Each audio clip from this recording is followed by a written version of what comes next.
Hi, I'm Matt Episcopo, corporate trainer, speaker, and entertainer. Thank you so much for signing up for the free training on the Power Persuasion system.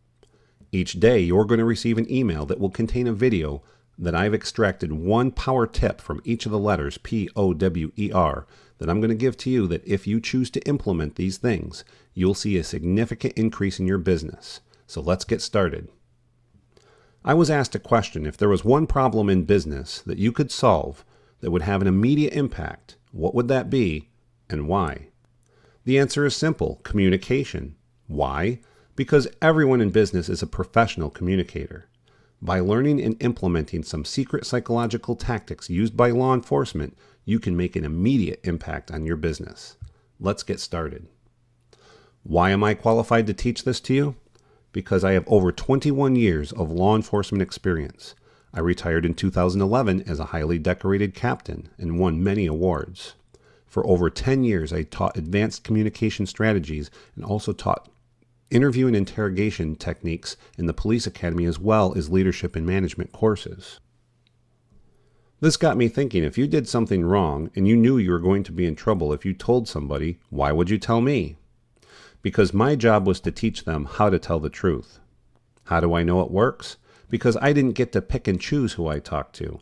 I talked to people at the worst times of their lives, and it was held up under the toughest legal scrutiny in the court of law. People are people, so I took these advanced police strategies and converted them into ethical business practices to give business professionals like you an incredible edge and tools for success. Now, these are only tools. I don't care what course you take, what training you take, or what speaker you listen to. There is no best way. There certainly are better ways, and I'm going to present some of those better ways for you, but there is no best way. Are you ready for change?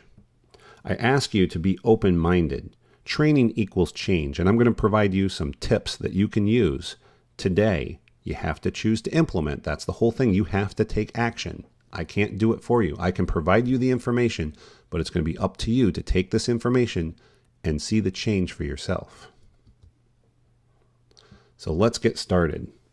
First, I want to talk about ethics, because these are very powerful tools that I'm going to reveal to you, and they're to be used for good to build long-lasting business relationships.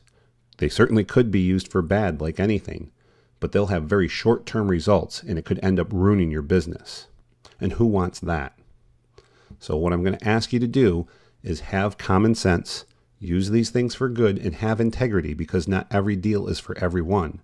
And if you see that this deal is not for somebody, have the ethics to walk away and make a good recommendation for them. We always have to keep our customers' best interest in mind. The new system of communication, the Power Persuasion system. During this video series, I'm going to outline for you the Power Persuasion system. Each letter stands for each step of the process to make it easy to remember. So let's get started. The letter P is for prepare.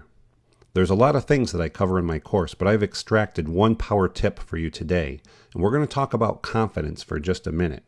You have to have confidence in what you're doing.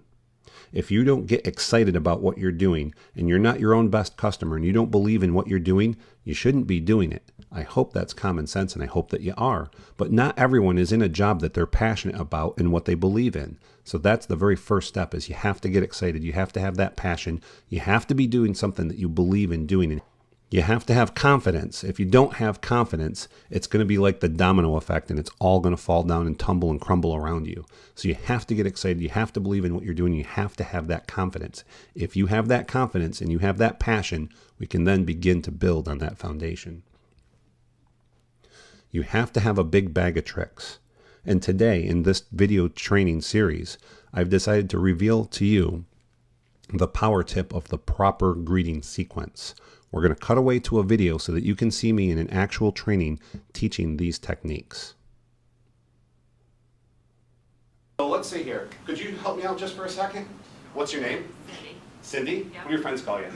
Cindy. Can I call you Cindy too? Yes. Come on up here, Cindy. Because now you're my friend. That, you got it. You're on. She's on to me. Yeah. How are you today? Good, how are you? Great. Could you just have a chair? Have a seat. Pull it up to the table. Great. Didn't she do a good job? Give her a round of applause. That's not easy. Now let's just talk about a few things that just happened here. All right. I was just nice to her. I hope. Hopefully I looked like a gentleman.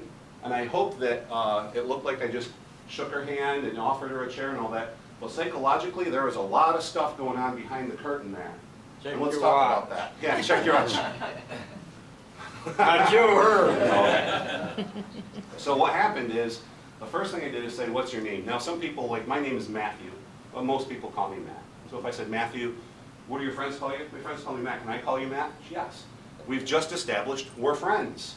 That's so important because rapport, which we're going to get to next here, is just super, super important. Without rapport, first of all, without confidence, you have nothing.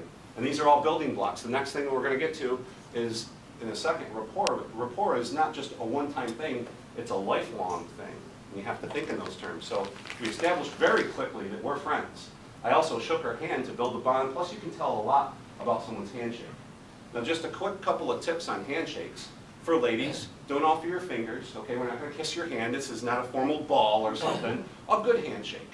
Don't be that person that squeezes and you go, ah, that hurts, right? That stinks. Just a good handshake. Now, could you just stand up for one more second because I want to show you one more thing. Have you ever seen this, and you'll stand this way just so everyone can see. You ever seen this, how are you? Has everyone ever shook your hand this way? This is sort of like this dominant thing. My hand's here, your hand's here. You don't want to one-up each other. And people tend to do that. In my former profession, I found a lot of lawyers did this.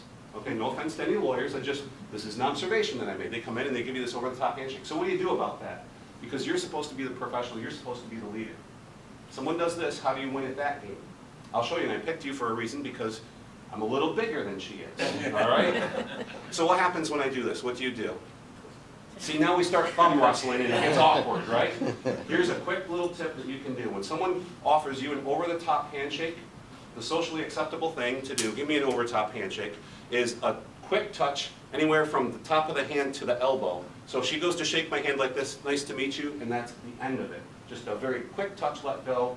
Don't make a move of it, don't make a big deal of it, don't draw attention to it. Now you've just one-upped them. You can have your seat back, thank you. Also, the other thing that I did is to offer her a chair. It's very polite for me to pull a chair out for anybody. I don't care if it's a lady or not. So you pull the chair out for someone, offer them a chair. What I did is I pulled it out just a squeak too far, just a little bit too far, because now if she sits down, she's not at the table. So I have to give her a couple more commands. Would you have a seat? Pull it up to the table. And now I'm giving her 3 or 4 commands. So now, subliminally, I'm planting the seeds. I'm the leader, you're the follower, you'll follow my directions and what I say. But it all looks, so within that 5 or 6 seconds, hi, we're friends, come up here, follow my lead. You know, that's all happening, but it all looks so nice and goes so fast. But it's interesting if you break these things down. So that's just a quick little bit on an introduction and things that you can use today. To summarize, have a good, solid handshake. Always stand when someone approaches you to shake their hand. Look them in the eye, good square-on grip. Use some of the techniques that I've taught you to build that momentum. Offer them the chair, be polite, be nice. Try these few tips and see how they work for you. Tomorrow, we're going to go over the letter O.